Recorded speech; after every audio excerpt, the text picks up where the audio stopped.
All right, and we're back. What's up, Hobby Maniacs? This is another part to our Age of Sigmar starter box series. This particular video, we're going to go over the new Stormclad Eternal, or Stormcast Eternal faction for the Age of Sigmar. Obviously, those are the Sigmarites, the good guys, the new Emperors Chosen of Sigmar, just whatever analogy you want to grab. These are the guys that are going in to get it done, to save the mortal realms against the forces of chaos, those bad guys. How dare they, always taking over everything and just being jerk faces. So we're going to take a closer look at these models. Now, there's 17 of the models that come in the starter box, and they are all very fantastic. Obviously, if you haven't heard yet, these guys are very much higher quality than the normal, two-part push fit kind of starter box jam that we're all used to from back in the day. So here's the identical, there's actually 5 sprues in the box set, and 4 of them are actually unique. So you have one that's actually duplicated, and this is one half of the one that isn't the chaos half.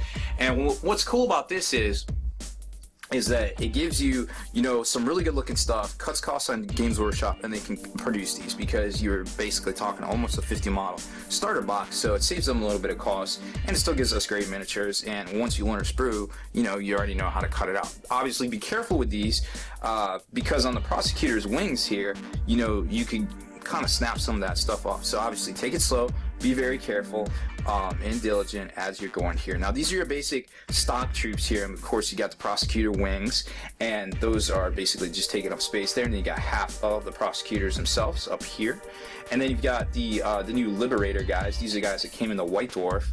And what's cool about them is, you got this little kind of thing here where you can kind of turn the heads. You can lock it in there, turn the heads. Then you've got the front part. So they're about 3 pieces, including the head there and the base. Now, these guys are all mounted on 40mm bases. Some of the Chaos stuff's on 32s because I guess they're quote-unquote mortal. So that's those, and obviously there's their shields that hook on to the front there. Their left hand. Then we start getting into some of the cooler stuff, like here's the Lord Celestin.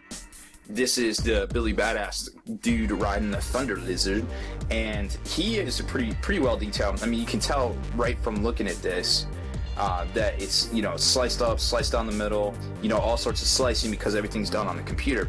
Now, I'll show you the instruction manual so you can get a better idea of kind of how all this is done and how cool it's looking. But you get the idea just kind of looking at it that this is a lot of pieces.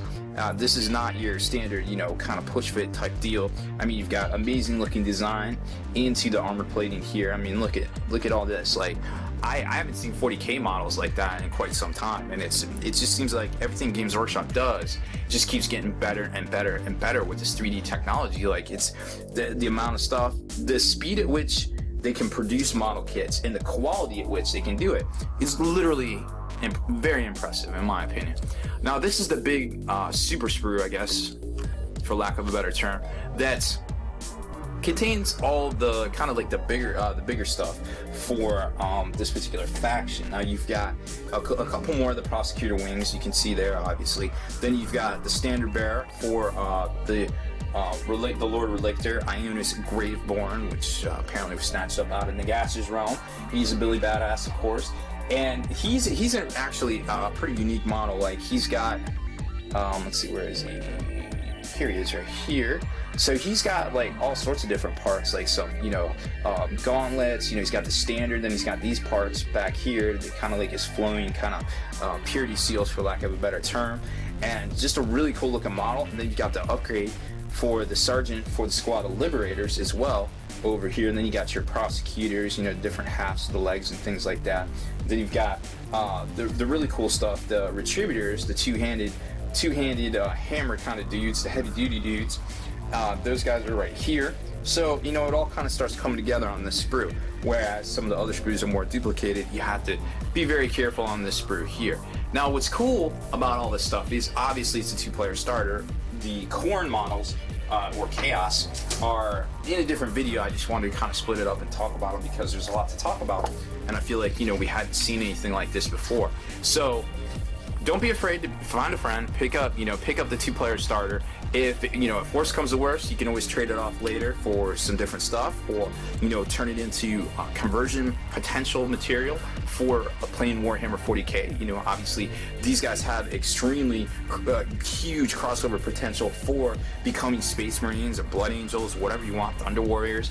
All sorts of stuff out there on the cheap, that you can do with these guys if you pick them up. Of course, it's not like a game that if it just dies, you can't do anything with the models. You can obviously do something with these models. These models are going to be in demand, so don't be afraid to pick up a copy of this, and at least check it out. Play a couple of games. Go down to your local game store. The release weekend, they should have the demo copy, and try to play some games. Sure, there's going to be people that are haters out there, because they think, it killed fantasy or whatever, and that's, you're going to see that anywhere, but you have to keep an open mind. It's a completely different game. Fantasy is still around. You can still play 8th edition fantasy. You can still play, and now you can play Age of Sigmar. You can play your fantasy models in Age of Sigmar. Really cool stuff, I feel like. Alright, so getting back to the instructions here. So you got the Lord Celestin. Obviously, this is there's so much going on with this. It is a large model. It's sliced all up. With the computer slicing, it's a hugely multi-part model. I mean, look how many steps, and that's just to get to here, and that's what I even add on the rider himself. So you've got basically 3 pages on just the one model, not your starter edition models from yesteryear, that's for sure. Very cool looking stuff. Take your time, go slow. The problem with some of this computer, this dynamic computer stuff, is that if you don't trim off all the little nubs and things like that, then you have a hard time piecing the things together. So make sure you get all those parts, trimmed off, all your sprue lines trimmed, so everything fits together. And obviously it is going to push fit together, but you're still going to want to glue it together. So that way you can do a nice dry run before you actually glue it down.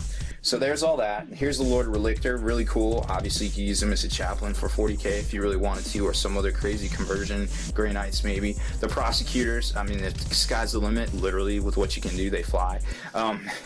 Very cool looking models, very dynamic. Make sure you follow all the directions on how these things go together. They're very specific to specific models. Then you got the Retributors, those are the big Billy Badass two-handed hammer guys. And then you got the actual Liberators themselves right here, and their Sergeant, the Liberator Prime, which very dynamic looking dude, obviously really cool stuff.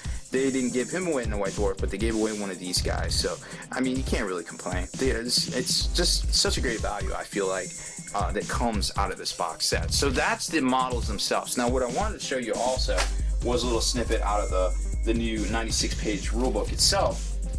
Or excuse me, I guess it's like supplement book, campaign book, whatever you want to call it, that comes with the starter. Now, it's very well done. I mean, look at this thing. It's it's very well done. This isn't just a stupid little pamphlet that came with this thing. It's very good looking. So we open it up, and obviously you see the Lord Celestin on his little thunder lizard right there. Now, when we get to the back here, it shows you some of these models. Now that you've seen them, I wanted to show you some of them actually put together and what they look like painted. Now, you've probably been following along a lot of the spoilers and the leaks and things, but sometimes it's cool to just see it for yourself, a little bit up close and personal, I guess. So there's the Lord Celestin himself, the Lord Relictor. Now these are the war scrolls. These are basically they're comparable to data scrolls in 40k. These are how you get your wounds. Now you're noticing there's a lot of mechanics in here that probably look strange to you. That's not what this video is about. We will cover this in another video when we talk about the rules themselves for the Age of Sigmar, probably the next video. But for right now, just kind of look at the pictures, kind of get an idea of the feel and what's going on here. There's the Prosecutors. Very cool looking stuff. The Retributors, very, very heavy duty looking dudes. The Liberators and the Sergeant kind of upgrade right there. And then there's a nice little action pose going against Chaos right there. Now, something else I wanted to show you guys, and I talked about this in the Chaos video, was the little how to paint thing, which is really in here. So obviously they're selling you a hobby, I feel like, in here. And as part of that hobby, they're gonna want you to paint your models. And what's cool about that is they give you this step-by-step guide, spray, boom, boom, boom, boom, boom, move on.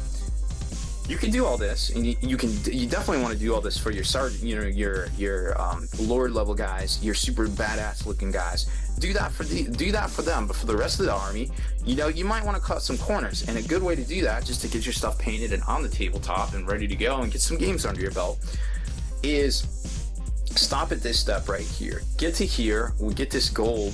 Get this all base coated up to this gold point, and what you're going to want to do is hop on over to the Army Painter website, and get you some dip. Now it depends on which dip you want to use, and they have some guides. Obviously you're going to want to look at, for these guys, the Blood Angels guide to you know, doing the Sanguinary Guard. So just find something that's got some golden armor and whatever dip they recommend.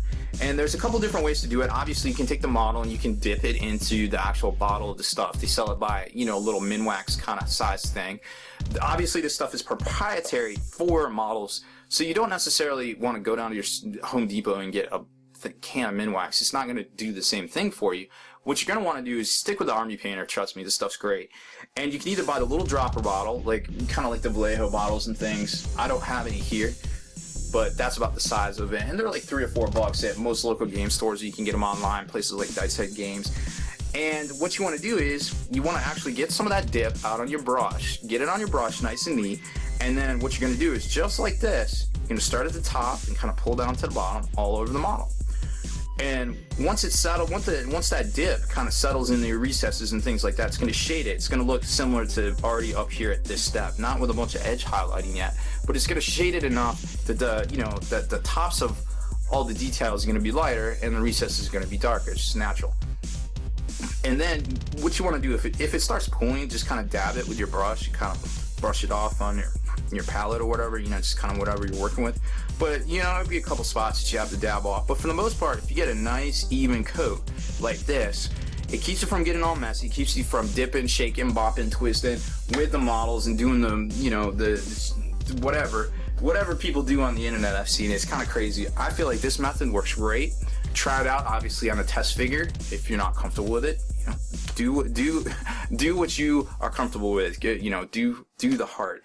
That's what this hobby is all about. But I find, for me, painting stuff quick for other people, that works just great, and then it gives you more time to get your stuff on the tabletop and have some crazy fun with that. So that's about it for this one. I just wanted to showcase the new Stormcast Eternal faction of the Age of Sigmar models for you guys. The next video will be the actual breakdown of the fluff, the lore, the rules themselves, and kind of how it all works. And then hopefully we can get to a demo game. Make sure you stay in the trenches, subscribe to this YouTube channel, check out the blog, spikybitsblog.com, and head on over to thelongwar.net. That's the home of the battle reports for exclusive content and early access videos. Become a veteran of the Long War today.